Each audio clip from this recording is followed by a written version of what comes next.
네, 오늘 하나님께서 저와 여러분들에게 주신 말씀 사도행전 15장 36절에서 41절 말씀이죠. 하나님은 우리의 허물까지도 사용하여 길을 인도하십니다 라는 제목인데요. 말씀 증거될 때 하나님의 은혜가 함께하길 원합니다. 자, 가을이 점점 깊어지고 있습니다. 벼 수확도 끝났고 그리고 첫눈도 왔고 기온도 영하로 떨어졌고 겨울로 들어선 것 같아요. 근데 이제 농부가 가을거지를 통해서 1년의 수고를 보상받지 않습니까? 그런 것처럼 저와 여러분들도 또 1년 동안 열심히 살아왔는데 그 살아온 것에 대한 보상이 어떻게 되어지고 있는지 한번 살펴봤으면 좋겠습니다. 그래서 얼마 남지 않는 올 한 해에 가을의 풍성한 결실을 수확하는 것처럼 저와 여러분들도 삶 가운데서 풍성한 열매를 거두시기 바라고요. 또 신앙적으로도 여러분들이 영육간의 풍성한 열매를 맺기를 원합니다. 그래서 하나님 앞에 날마다 복된 삶이 되시기를 다시 한번 주의 이름으로 축원드립니다. 자, 오늘 하나님께서 본 말씀을 통해서 다음과 같은 세 가지로 우리에게 은혜를 주셨는데, 그 첫째가 우리가 계획을 세워도 그걸 이루시는 분은 하나님이시라는 것이고요. 그리고 두 번째가 우리의 허물도 하나님은 뜻을 이루는 방편으로 사용하신다는 겁니다. 그리고 세 번째는 사적 감정으로 주의 일이 중단되어서는 안 된다. 이런 부분들을 말씀을 드리는데, 자, 방금 언급한 것처럼 연초가 되면 많은 사람들이 계획을 세우고 반드시 목표를 이루겠다라고 다짐도 하고 그렇습니다. 그런데 목표를 이룬 사람이 있는가 하면 이루지 못한 사람도 분명 있는데요. 그러나 목표를 이룬 사람도 이루지 못한 사람도 그 이면에 하나님의 역사가 있었다는 것을 아는 사람은 그리 많지가 않습니다. 그런데 성경은요, 하나님께서 우리 모든 인생 가운데 문제들 그리고 그 계획 가운데 개입하신다. 그래서 당신의 선하신 뜻대로 그것을 이루어 가신다라고 말씀하시는데요. 물론 세상 사람들은 당연히 믿지 않겠죠. 심지어 믿는 사람들도 입으로 시인을 하면서도 실제 삶 가운데 행동으로는 부인하는 경우도 많이 있기 때문에 그런데 우리 믿음의 사람이라고 한다면 이런 하나님의 역사, 능력 이런 것들을 절대적으로 믿으셔야 된다는 겁니다.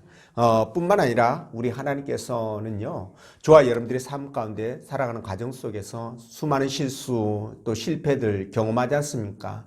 근데 하나님은 그런 것까지도 사용하셔서 당신의 뜻을 이루신다는 거예요. 그렇기 때문에 우리는 주의 일을 할 때 또는 인생을 살아갈 때 어떤 경우에서도 여러분들이 어떤 그 되고 안 되고에 따라서 어떤 사적 감정 가지고 여러분들이 너무 이축되지 마시고요. 그리고 또 주의 일이 중단되거나 지체돼서도 안 된다. 이런 말씀을 드립니다. 그래서 여러분들은 하나님 앞에 이와 같은 사실들을 명심하시고 항상 주의 은혜 안에 겸손하게 믿음으로 그렇게 살아가시기를 주의 이름으로 다시 한번 축원드리고요. 그래서 오늘 본 말씀을 따라가면서 우리의 허물까지도 사용해서 길을 인도해 가시는 그 하나님께 모든 것을 맡겨야 한다는 것을 성령께서 들려주시는 하나님의 음성으로 듣도록 하겠습니다. 자, 첫째로 우리가 계획을 세워도 그것을 이루시는 분은 하나님이시다. 이렇게 말씀하시는데 36절 말씀 함께 읽어봅니다. 시작.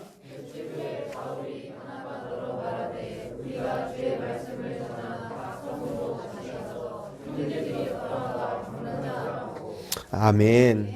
자, 바울과 바나바가 1차 선교 여행을 마치고 돌아와서 예루살렘 교회를 통해서 이신칭이라는 정말 기독교에서 가장 중요한 그 교리를 얻어낸 다음 이제 2차 선교를 위해서 이제 떠날 계획을 세웁니다. 자, 1차 전도 여행에서요, 약 2년간에 걸쳐서 2240km 정도를 돌아서 이렇게 복음을 전하고 교회를 세우고 그렇게 왔는데, 그렇게 복음을 전하고 교회를 세웠던 것들이 지금 어떻게 신앙생활을 잘하고 있는지 또는 교회가 부흥되고 있는지 이런 부분들에 대해서 굉장히 궁금했을 것은 당연한 거 아니겠습니까? 그렇죠? 예, 그래서 뭐 지금 같은 경우라면 뭐 핸드폰 가지고 전화 한 통화 딱 하면 뭐 사항이 어떤지 금방 파악을 할 수 있겠지만 당신은 뭐 그런 것이 없었으니까 당연히 찾아가서 확인을 해야 되겠지요. 그래서 사도 바울이 바나바에게 선교지 방문을 제안했고요. 예, 그걸 준비하는 과정에서 바나바와 의견 충돌로 각각 선교 여행을 떠나게 됩니다. 근데 말이죠. 하나님은 사실 이번 선교 여행, 제2차 선교 여행을 통해서요, 유럽을 복음화시키려고 하는 원대한 계획을 갖고 계셨습니다. 자, 근데 바울은 이때까지만 해도 하나님의 이런 계획을 몰랐겠죠. 그러니까 당연히 그 선교지를 돌아보고 이제 그 2차로 에베소로 이렇게 가려고 그런 계획을 세웠지 않습니까? 근데 당시만 해도요, 이 유럽 선교에 대해서는 천하의 사도 바울이라 할지라도 아마 꿈도 못 꿨을 것 같다, 그런 생각이 들거든요.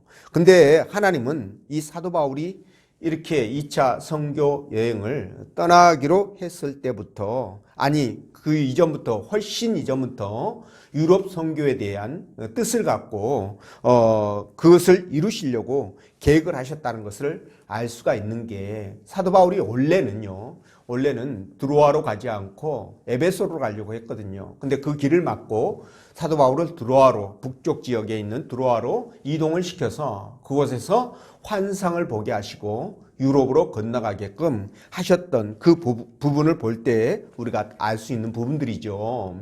자, 그런데 여러분, 여기서 우리가 중요한 것을 깨닫습니다. 그게 뭐냐면, 우리가 인생을 살아갈 때 정말 여러 가지 계획들을 많이 세울 거 아니겠습니까? 그렇죠? 그런데 그 계획을 세우고 일을 추진하는 그런 과정 속에서 실제적으로 그것을 완성해 가시는 분, 그것을 이루어 가시는 분은 바로 하나님이시라는 거예요. 네, 맞습니다, 여러분. 그것을 이루시기도 하고 또 실패하기도 하는데 그걸 하나님께서 담당하고 계신다. 최종적으로 그것을 이루시고 성취하시는 분은 바로 하나님이시다라는 것을 우리가 분명히 알고 있어야 됩니다.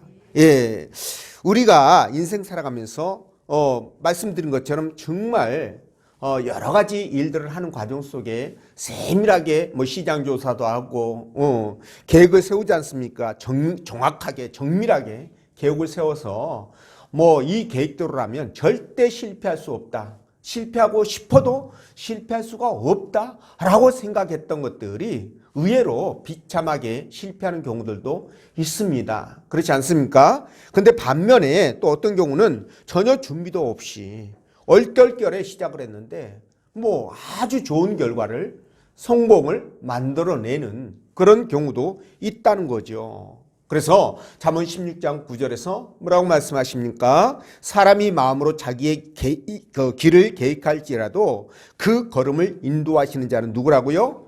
여호와 하나님이시다, 이렇게 말씀하거든요. 그래서 여러분들에게 말씀을 드리는 거예요. 여러분들이 이제 올 한 해도 벌써 12달 중에서 11달을 마무리 짓습니다.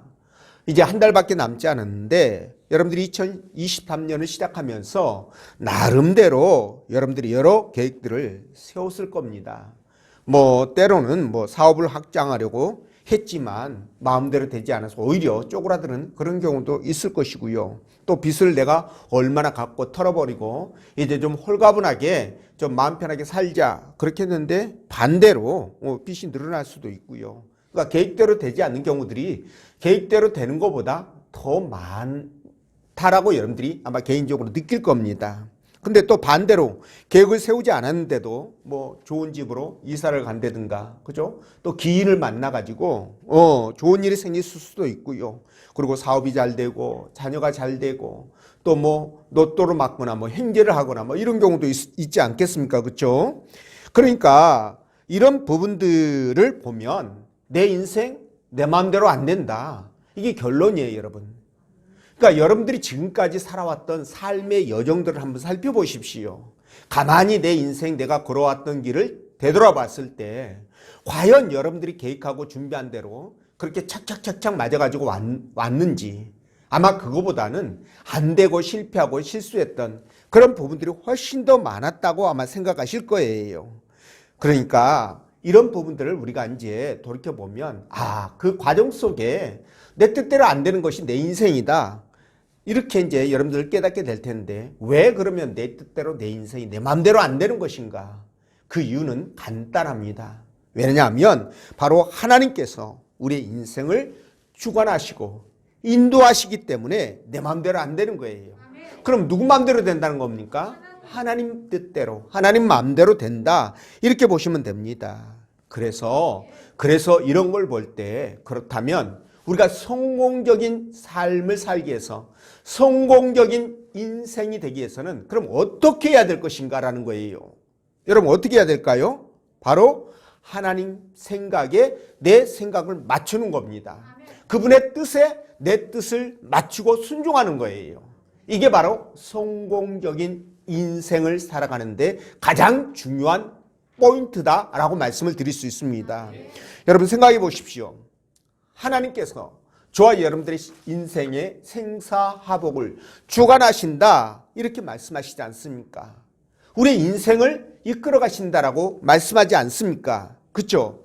그렇다고 한다면 그분이 내 인생에 절대적으로 영향력을 미치고 인생을 이끌어 가신다면, 그럼 우리는 어떻게 해야 됩니까? 그분 말씀을 거역하거나 아니면 그분 말씀을 무시하거나 그분을 의식하지 않고 사는 것이 아니라 반대로, 그죠?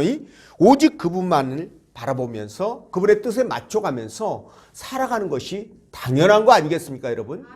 아니, 생각을 해보십시오. 아니, 그렇게 내 인생에 절대적인 영향력을 미치는 그 하나님 눈치 보면서 그분 비유 맞추면서 살아가는 것이 당연한 거 아니에요?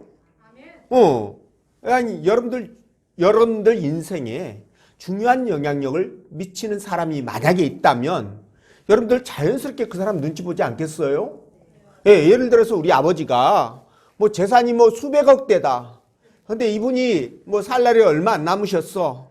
그러면 이제 돌아가시면 이 재산 누구한테 물려줘야 돼요? 자식들한테 물려줘야 되잖아요. 그죠? 그러면 자연스럽게 아버지한테 전화도 하고, 그죠? 안 하던 전화도 그냥 자주 하게 되고, 안 찾아가던 아버지한테도 자주 찾아가게 되고. 왜 그렇습니까? 그렇습니다. 잘 보이려고, 비유 맞추려고 그러는 거예요. 그러니까 결국은 나한테 유산 많이 물려달라, 그거 아니겠습니까? 그렇죠? 아니, 우리 인생 살아가면서도 그렇게 하는데 하나님께서 내 인생에 죽음과 삶의 문제는 물론이거니와 복을 주시기도 하고 반대로 화를 주시기도 한다는데 그분 비유를 맞추지 않는다? 그분과 상관없이 내 뜻대로 내 마음대로 살아간다?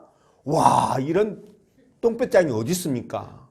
말이 안 되는 거예요, 이거는요. 그렇지 않겠습니까, 여러분? 그래서 우리가 하나님 말씀 앞에 순종하면서 그분의 뜻을 따라 살아가는 것이 정말 성공적인 인생을 살아가는데 보증수표가 된다는 거예요. 이해가 되시죠? 잠언 3장 5절 6절에서 이렇게 말씀하십니다. 너는 마음을 다하여 여호와를 의뢰하고 내 명철을 의지하지 말라. 네 똑똑한 거 의지하지 말라는 거예요. 아니, 똑똑해봐야, 지혜로워 봐야 얼마나 지혜롭고 똑똑하겠습니까? 하나님과 비교한다는 말입니다. 그렇죠? 그러면서 뭐라고 얘기합니까? 너는 범사에 누구를 인정하라? 하나님을 인정하라. 그리하면 하나님께서 네 길을 지도하시리라, 인도하시리라, 이렇게 말씀하지 않습니까? 때문에 내 계획이 실패하고 어려움이 가중된다 할지라도 그게 하나님의 의지에 의해서 그렇게 되었다라고 여겨진다면 우리는 실망할 이유가 없어요. 실망할 이유가 없습니다. 왜 그런지 아십니까? 우리의 실패를 통해서 하나님께서는요, 또 다른 일을 시작하시기 때문에 그래요. 그러니까 저와 여러분들이 성공하면 성공한 대로, 실패하면 실패한 대로 하나님은 그 인생을 붙들고 당신의 뜻을 우리를 통해서 이루어 가시기 때문에 그렇다는 겁니다. 이해가 되시죠? 이야, 이런 분이 우리 아버지시에요. 예. 여러분, 모세 보십시오. 모세가 40살이 됐을 때 고센 땅에 갔다가 자기 동족들이 그 애굽 사람에게 핍박을 받는 것을 보면서 분노를 참지 못하고 어떻게 때렸는데 살인을 목적으로 때렸다고는 보지 않습니다. 어떻게 때리다 보니까 죽어버린 거예요. 예, 그렇게 했는데 그가 동족을 사랑해서 그 편을 좀 들려고 액션을 취했는데 그 대가치고는 그에게 너무 혹독한 대가가 주어지지 않았습니까? 예, 40년 동안 왕자로 살아왔던 그 신분이 박탈되었고요. 그것도 모자라서 모세를 죽이려고 바로 왕이 아주 그냥 추격을 하지 않습니까? 그래서 그걸 갖다가 피하기 위해서 살기 위해서 미디안이라는 곳까지 저 멀리, 그러니까 지금으로 말하면 사우디아라비아 땅으로 가버린 거예요. 애굽에서 멀리도 갔습니다. 그렇게 피했는데 여러분 이런 부분들을 생각할 때요, 모세가 생각할 때 어떻게 받아들이겠어요? 아니 내가 내 동족을 사랑해서 잠깐 손을 한번 댔는데 아니 죽어버렸고 그걸로 인해서 내가 너무나 큰 피해를 입었잖아요. 너무나 큰 그 삶 자체가 완전히 변해버렸으니까 이런 걸 보면서 모세가 아마 여러분들 같아도 똑같을 거라고 생각합니다. 절망하고 좌절하고, 그죠? 아, 내 인생 정말 꼬여도 너무 꼬였구나. 어떻게 이렇게 하는 것마다 안 될 수가 있고 이렇게 내가 사람 하나 때려서 죽였다. 그때는 뭐 인권 이런 게 없으니까. 예, 왕자면 사람 하나 죽여도 뭐 그거 뭐 아무 눈 하나 까딱할 일이 아닙니다. 근데도 불구하고 이런 엄청난 고난과 어려움을 겪어야 되느냐고 불평불만 할 수 있지 않겠어요. 이해할 수 없다라고 생각하지 않겠습니까? 그러나 하나님께서는 모세의 그 실패와 좌절을 통해서 무엇을 이루신다? 당신의 뜻을 이루어가는 것을 볼 수가 있습니다. 그래서 여러분, 모세가 결국 이스라엘 백성들의 큰 지도자가 되잖아요. 위대한 지도자가 되지 않습니까? 그래서 이스라엘 백성들을 이끌어내는 그런 출발점이 되게 되는데, 그러니까 이런 걸 볼 때 여러분들이 처음 세웠던 계획들이 깨지고 망가진다 할지라도 오히려 이것이 하나님께서는 다른 시작을 위한 출발점으로 삼을 수 있다는 것을 생각하시고 여러분들이 좌절하거나 슬퍼하지 말라는 거예요. 이해가 되시죠?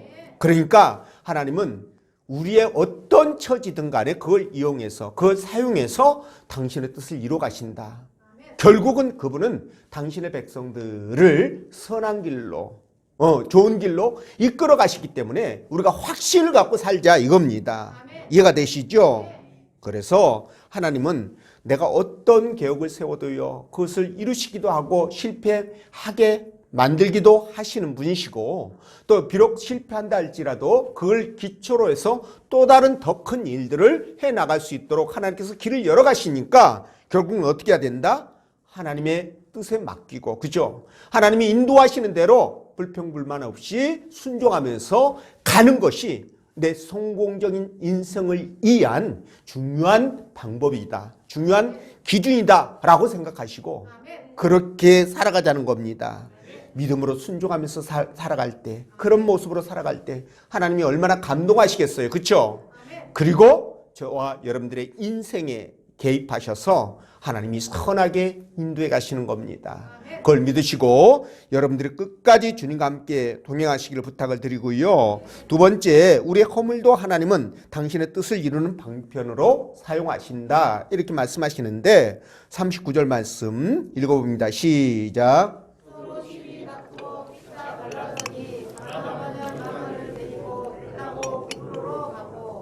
아멘. 자, 사도 바울과 바나바가요, 이 마가라 하는 요한을 데리고 갈지 말지를 두고 굉장히 크게 다투었다 이렇게 말씀하는데 그럴 만한 이유가 있어요. 왜냐하면 이 마가라는 사람이요, 제1차 선교 여행을 떠났을 때 바나바와 사도 바울과 이 마가라고 하는 요한 이렇게 함께 동행을 했는데 이 친구가 말이죠, 구브로를 거쳐서 배를 타고 밤빌리아 이 버가라는 지역에 도착을 했을 때 그 뒤에 어마어마한 토로스 산맥을 바라보면서 아마도 질려서 복음을 전하는 거 포기하고 예루살렘으로 돌아갔을 것이다 라고 추측을 하고 있는데요. 그러니까 이것 때문에 사도 바울은 얘는 복음을 전할 만한 마음의 준비가 되지 않구나라고 판단했을 것 같아요. 그러니까 사도 바울은 쟤하고 같이 못 간다.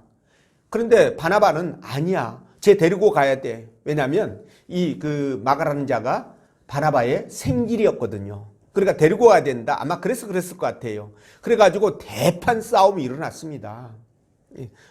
목사님들도 싸우는 거예요. 예. 옛말에 싸우면서 큰단 말이 있지 않습니까? 그렇죠? 예. 근데 이렇게 싸우다 보니까 결국은 이제 갈라지게 돼요. 그래서 바울은 실라를 데리고 복음을 전했던 그 지역을 이렇게 훑어가면서 거기를 방문해서 그 여러 가지 이제 사항들을 보고 그러면서 아시아 쪽으로 이렇게 가려다가 유럽으로 넘어가게 되죠. 그리고 바나바는 이 마가를 데리고요. 자기 고향인 구브로로 가가지고 거기서부터 이제 바나바의 소식은 더 이상 전해지지 않습니다. 이런 걸 봐도 하나님의 뜻이 어디 있는지 우리가 이제 금방 알 수가 있는 부분인데요. 자, 근데 이렇게 말씀드린 것처럼 지도자가 말이죠. 교회 지도자가 대판 싸우고 이렇게 저갈 길로 갔는데 어떻게 보면 굉장히 가슴 아픈 일입니다. 근데 이걸 볼 때 우리가 주님 외에는 완벽한 사람이 없다. 이것도 우리가 또 깨닫지 않습니까? 그렇죠? 그러니까 말이죠. 저와 여러분들이 공동체 안에서 형제들의 어떤 허물을 보거나, 그죠? 그들의 실수를 보아도 그냥 이해하고 용서하고 그러면서 공동체를 함께 지켜나가야 된다는 것. 이걸 우리가 다시 한번 확인하지 않습니까? 그죠? 예. 저와 여러분들은 꼭 그렇게 해야 됩니다. 자, 그런데 어쨌든 이 두 안디옥 교회의 거두가 지도자가 이렇게 대판 싸우고 헤어진 것에 대해서 그 많은 사람들이 아마 실망을 했을 것이고요. 그들이 또 아픔을 겪었을 것으로 그렇게 생각합니다. 뿐만 아니라 교회 공동체의 힘이 약화돼 가지고 복음을 전하는 것과 교회 자체에 여러 가지 어려움, 혼란 이런 것들이 생겼을 것으로 그렇게 예상이 됩니다. 자, 그런데 말이죠. 그런데 이들이 이렇게 크게 다투고 헤어지게 되었는데 복음을 전하는 과정 속에서 이게 어떤 모습으로 나타났을까? 이게 부정적인 영향으로 큰 차질을 빚었을까? 라는 생각을 해보거든요. 근데 우리 인간적인 입장에서 보면 당연히 문제가 되었을 것이다 라고 생각할 수 있는 부분이 있어요. 근데 어떻게 되었느냐? 사실은 전혀 이들의 갈등과 또는 결별이 전혀 영향을 미치지 못했다라는 것을 알 수 있습니다. 오히려 전화위복이 되어가지고요. 예, 이 사도 바울이 복음을 전하는 곳곳마다 주의 능력이 어마어마하게 나타나죠. 그래서 1차 복음을 전했을 때보다 훨씬 더 좋은 결과를 만들어 내게 됩니다. 근데 말이죠, 여러분, 이거 무엇을 의미할까? 여기서 우리가 얻는 지혜가 무엇일까?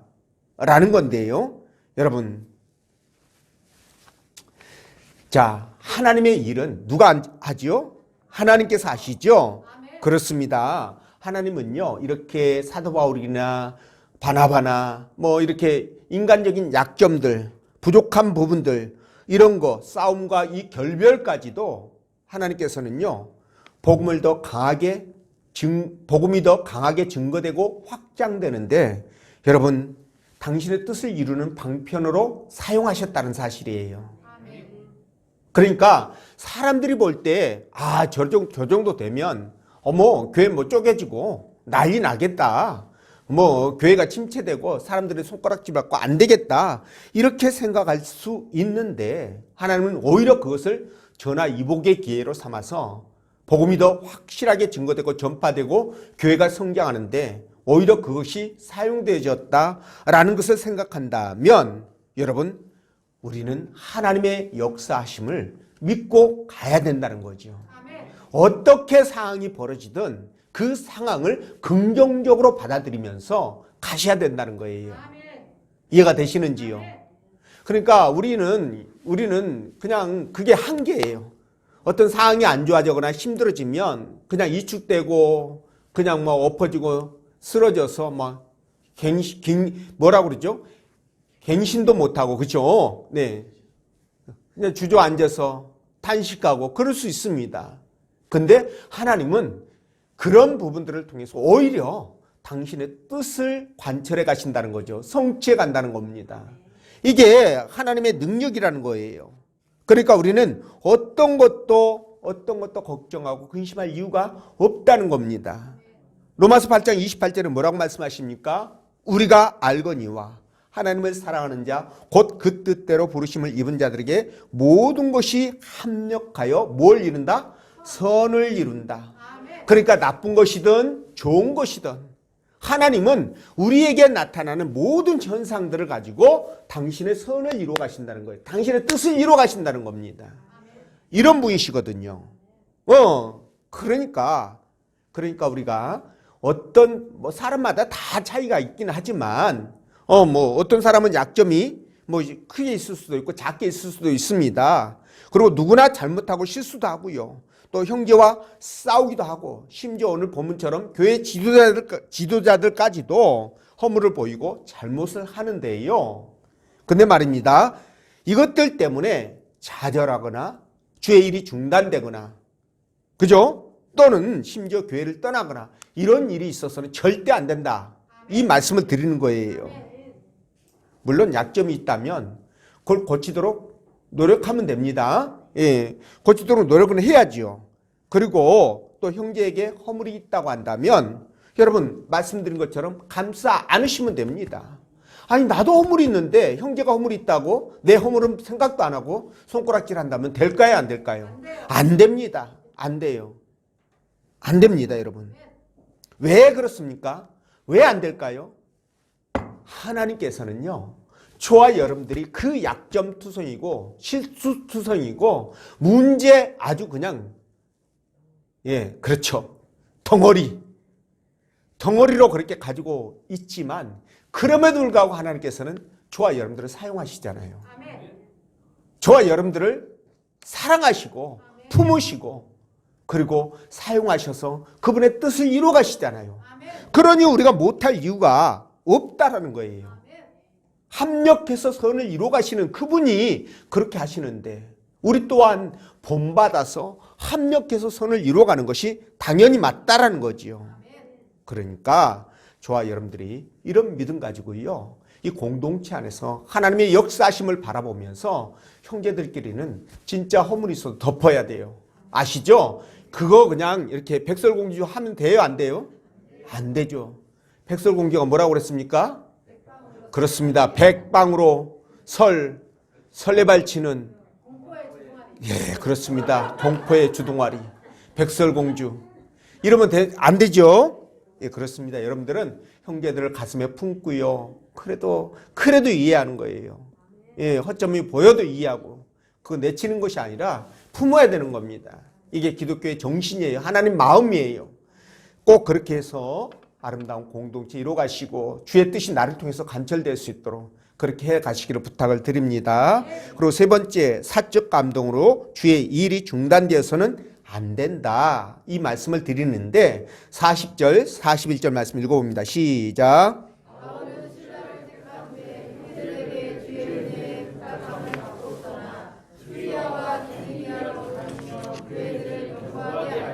아멘. 자, 여러분 바울과 바나바가 대판 싸우고 헤어졌다고 그랬죠. 자, 사도 바울이 바나바를 그렇게 막 이렇게 대판 싸우고 그냥 막아 데리고 구브로로 가버린 이 바나바를 보면서 사도 바울이 얼마나 허탈하고 무력감을 느꼈을까 이런 생각이 들어요.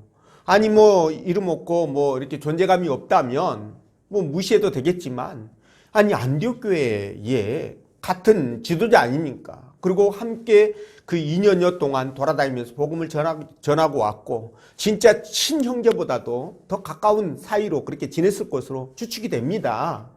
근데 그렇게 바나바가 이렇게 대판 싸우고 바나바와 대판 싸우고 그렇게 돌아가 버렸으니 바울 입장에서 어떻게 됩니까? 마음이 얼마나 낙심되고 절망이 됐겠어요. 아니 이렇게 되면은 그냥 눌려가지고 그냥 다음 전도 갈 생각도 못하고 주저앉았을 것 같은 그런 생각이 드는데 사도 바울은 여기에 영향받지 않고요. 마음을 추스려서 2차 선교 여행을 떠나게 돼요. 자, 여러분, 이걸 통해서 우리가 교훈을 받게 되는데 그게 뭐냐? 개인적인 일이나 감정 때문에 주의 일이 이축되거나 중단되어서는 절대 안 된다라는 은혜를 받게 됩니다. 여러분, 그럴 수밖에 없어요. 왜냐하면 우리의 감정은 일시적인 거거든요. 그러니까 오늘 대판 싸워도 내일 모레 가면 다 풀어지고 다시 온이치 될 수 있다라는 거예요. 또 그렇게 해야 되고요. 근데 주의 일은 어떻습니까? 영원해요. 영원합니다. 근데 이런 영원한 주의 일을 내 일시적인 어떤 감정 때문에, 그죠? 삐져가지고, 또 개인적인 일 때문에 삐져가지고 이게 감당이 안 된다면 어떻게 될까요? 안 되죠. 오늘 바나바는 개인적인 감정 때문에 지금 지 고향으로 가버린 거 아니에요. 그리고 또 누굽니까? 그 버가에서 예루살렘으로 되돌아갔던 이 마가라고 하는 요한 말입니다. 얘는 자기 일 때문에 그냥 가버린 거 아니에요. 개인적인 일 때문에. 그렇죠? 그러니까 이렇게 하면은 안 된다는 겁니다. 왜냐하면 주의 일은요, 그 어떤 것보다도 우선이 돼야 되기 때문에 그래요. 이 부분을 우리가 꼭 기억해야 됩니다. 물론 우리가 감정적인 동물이다 보니까 뭐 감정에 영향을 받는 거 이건 당연합니다. 당연해요. 근데 말이죠, 우리가 세상 사람들과 또는 내가 예수 믿기 전의 상태와 달라야 되는 이유가 뭐냐면, 여러분, 우리는요 예수 그리스도를 영접하고 하나님 나라의 백성이 되었기 때문에 그래요.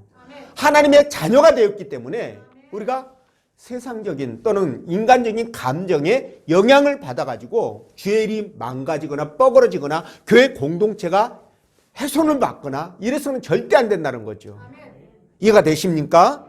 예, 그래서 우리는 이 사적인 감정들을 억제할 수 있어야 돼요. 억제할 수 있어야 됩니다. 이거 억제하지 못하면 주의 일을 망가뜨리는 것은 물론이거니와 우리가 세상 살아가는 과정 속에서 수많은 어려움과 고난을 겪을 수밖에 없어요.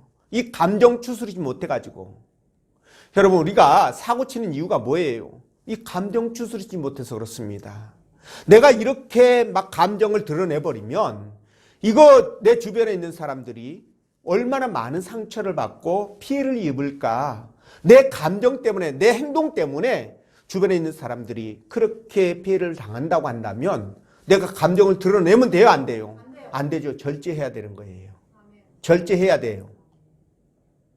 이거 절제 못하면 인생도 실패하게 되고 하나님도 결코 기뻐하지 않습니다. 이런 부분에 대해서는요. 근데 수많은 사람들이, 의외로 수많은 사람들이 자기 감정 통제하지 못하고 절제하지 못해서 일을 그르치는 경우가 너무너무 많다는 거예요. 그러니까 여러분들은 그런 감정이 올라오면 어떻게 해야 됩니까? 한 번쯤 하나님 앞에 자신을 돌아보면서 걸러야 됩니다. 하나님, 도와주세요. 내 이 감정 통제하고 절제할 수 있도록 도와주세요. 기도하면서 한 번쯤 여러분들이 돌이켜야 된다는 거죠. 저는 이제 목회자로서 저도 이렇게 교회 내에서도 여러 가지 어려움들 만날 수 있습니다. 감정이 올라오는 경우도 있고요. 특히 또 노예에서 일하다 보면 각자 네 밥 네가 먹고 내 밥 내가 먹는데 이 마음 때문에 그런지 모르겠지만 감정적인 이렇게 충돌이 일어날 수 있습니다. 근데 말이죠, 그런 그 감정들이 일어날 때 저도 굉장히 삭히는 경우가 많거든요. 그러니까 한번 표출하기 이전에 한번 돌아보면서 점검을 합니다. 그러면서 스스로 감정을 통제하고 다스리거든요. 저와 여러분들 완벽하지 않다고 했지 않습니까? 아니, 사도 바울과 바나바도 그렇게 대판 싸우는데 하물며 저는 어떻겠습니까? 여러분들은 또 어떻겠습니까? 충분히 그럴 수 있어요. 그렇지만 우리가 예수 그리스도를 믿고 거듭난 백성이 되었다고 한다면 이거 한 번쯤은 거스를 수 있어야 돼요. 그냥 그거 표출하면 여러분 인생 실패합니다. 그거 감정 다스리지 못한 거예요. 그걸 지나치면 일반 사람들과 다르게 독특하면 우리가 뭐라고 부릅니까? 그런 걸? 사이코패스. 예, 저기 사이코패스 또는 소시오패스 그러는데 그걸 한국말로 말하면 그렇습니다. 또라이.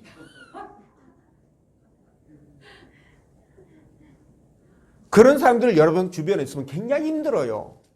그런 사람들이 산 거 아니면 정말 죽을 것 같아. 회사 때려치고 싶어요. 교회 공동체에서도 마찬가지입니다. 이런 부분들은 정말 잘 돌봐드려야 돼요. 돌봐드려야 되고 기도해 줘야 되고 감정 표현하면 여러분들이 저 사람 아직 성숙하지 못했구나 라면서 이해하시면 돼요. 받는 입장에서는 그렇게 이해하면 되고 하는 입장에서는 자기가 하나님 앞에 자신을 돌이켜보면서 점검을 하면서 감정을 통솔할 수 있어야 돼요. 그래서 아이들 훈육하지 않습니까? 그렇죠? 훈육할 때 감정 통제가 안 되면 막 때립니다. 감정대로. 근데 감정을 통제하는 경우는 어떤 경우냐? 너 이렇게 했을 때 너 잘못했지. 아이가 자기 잘못을 알아야 돼요. 맞아도 왜 맞는지 알아야 그게 훈육이 되지. 내가 맞는 이유를 모르고 맞으면 훈육이 아니라 오히려 반발이 키워지죠. 안 되는 겁니다. 그러면서 너 이것 때문에 너 잘못했지. 잘못했네요. 그럼 어떻게 해야 돼? 맞아야지요. 몇 대 맞을래? 3대 맞을게요. 5대. 전에 그 얘기 하니까 생각나네요. 우리 조 속 생겨가지고 때리는데 야, 너 몇 대 맞을래? 그랬더니 주영이가 그랬나 조가 그랬나 한 대도 안 맞겠대요. 그러니까 여러분 이런 부분들을 여러분들이 컨트롤할 수 있어야 돼요. 여러분들이 신앙인이기 때문에 그게 그렇게 해야 된다는 겁니다. 그리고 가능해야 돼요. 그게요. 그래야 여러분 주의 일을 거스르지 않게 된다는 겁니다. 네. 여러분 우리 하나님도 한번 생각해 보십시오. 저와 여러분들 하나님 속썩이는 거 섭섭하게 한 거 생각하면 얼마나 될까요? 아마 모르는 해도 하루에 수십 번 수백 번은 되지 않겠습니까? 근데 그럴 때 하나님께서 만약에 삐져가지고 저와 여러분들을 인도하지 않는다면 우리를 돌보시는 일을 중단한다면 어떻게 될까요? 큰일 나죠. 큰일 납니다. 근데 우리 하나님은 그렇게 삐지고 섭섭하게 해드려도 그분께서는 어떻게 하십니까? 끝까지 당신의 우리를 지키시고 보호하시고 인도하시는 사역을 중단하지 않는다는 거예요.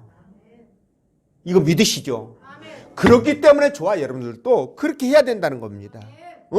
아니 심지어 아무리 심한 죄를 지어도 그분이 우리를 눈동자같이 지키시고 보호하시는 것을 중단하지 않는다는데 저와 여러분들이 거기에 뭡니까? 비례해서 똑같이는 못할지라도 그래도 어느 정도 하는 흉내는 내야죠. 누구한테? 형제들에게. 그렇게 내는 거예요. 이해가 되시죠? 그러니까 특히나 여러분들이 신앙생활하면서 부부간에 뭐 이렇게 막 특히 남자들이 힘이 있잖아요. 그렇죠? 힘이 있다고. 근데 그 힘 나이 먹어갈수록 말이죠. 아무 짝에도 쓸모없거든요.